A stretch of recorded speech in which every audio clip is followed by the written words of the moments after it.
And who's in there? Anybody? Sometimes you can still see one of the maintenance guys is in there. So the Vancouver Mounted Police Squad have their horses in beside us as well. Those are different than the RCMP. We do not have RCMP in Vancouver. That is, the Vancouver police are actually privatized. So they have their own horses that are here though. They have probably 10 horses, something like that. Maybe less than that. They feel that the horses are the best way of patrolling Stanley Park's 1,001 acres, which is very true. Of course, they can go up hills and trails and things like that cruiser cars just wouldn't be able to go up. So it definitely does make sense. And you really never know where or when you'll see the Vancouver Mounted Police. They could be absolutely anywhere going through here. There's not a certain place I could say go here at a certain time. Of course, they just ride around patrolling. We just made our way into the rose gardens. This is a beautiful spot. There's more than roses that grow here though. This is a weeping yellow cedar on the right hand side. Kind of looks like snuffleupagus a little bit. And the next tree is a ginkgo biloba tree. Mind you, we do have over 55 different types of roses that grow here, where it gets its name, rose gardens, of course. There's a little bit of grass missing on the side of the left-hand side of the road there. It's mostly grown in, or filling in slowly, but one of the hop-on, hop-off buses actually caught fire right there sometime this summer. It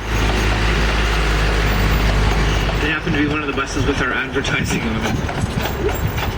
Yeah, free advertising for us on the news that night. There's the gardeners hard at work.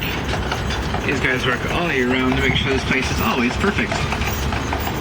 Here on the right, though, you can see an old cedar. This one actually got cut off. You can see the line of where it got cut off. As it started to rot, 2 more trees grew inside of the old stump, thinking they were actually growing in the ground. It's called a nursing stump because the tree is providing the nutrients for the tree inside of it as it grows. And this is the same thing here on the left. This one here grew inside of another tree. Now it's fully rotted away, leaving just a newer inside tree to be visible.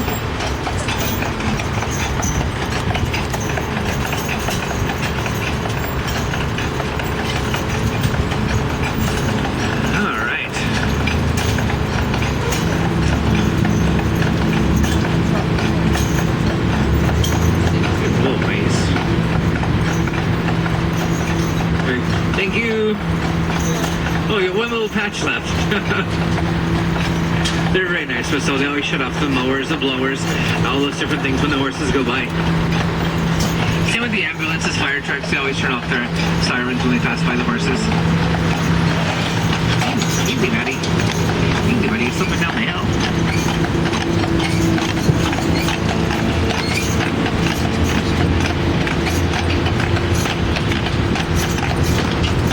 Dan, just walk, buddy. Just walk.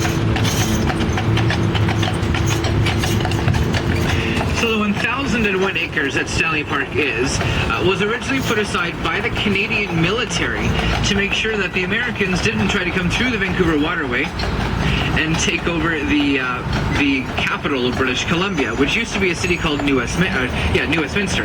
The capital then got moved over to Victoria, where it is now, and the place was no longer needed to be a military base. Now it's still military land, but it's actually been rented or leased to the city for 100 years at a time. So it opened up in 1888. A year later, in 1889, it was dedicated by Lord Alfred Stanley, the same guy that the Stanley Cup is actually named after. So he dedicated the park to be for people of all colors, customs, and creeds for all time. So it's a pretty cool park, though. It's a really big spot. So there's lots of stuff that happens through the years. There's always festivals and different concerts happening pretty much every weekend here in the park in the summer. So yeah, the Stanley Cup, though, its correlation with Vancouver is the same guy. Now, mind you, the Stanley Cup has not been won by a Vancouver team for 100 years.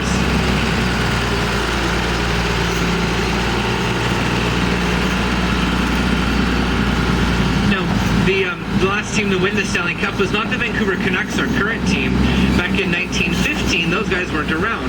It was the Vancouver Millionaires. So So pretty much here in Vancouver, the Stanley Cup is mostly thought of as a unicorn or something similar.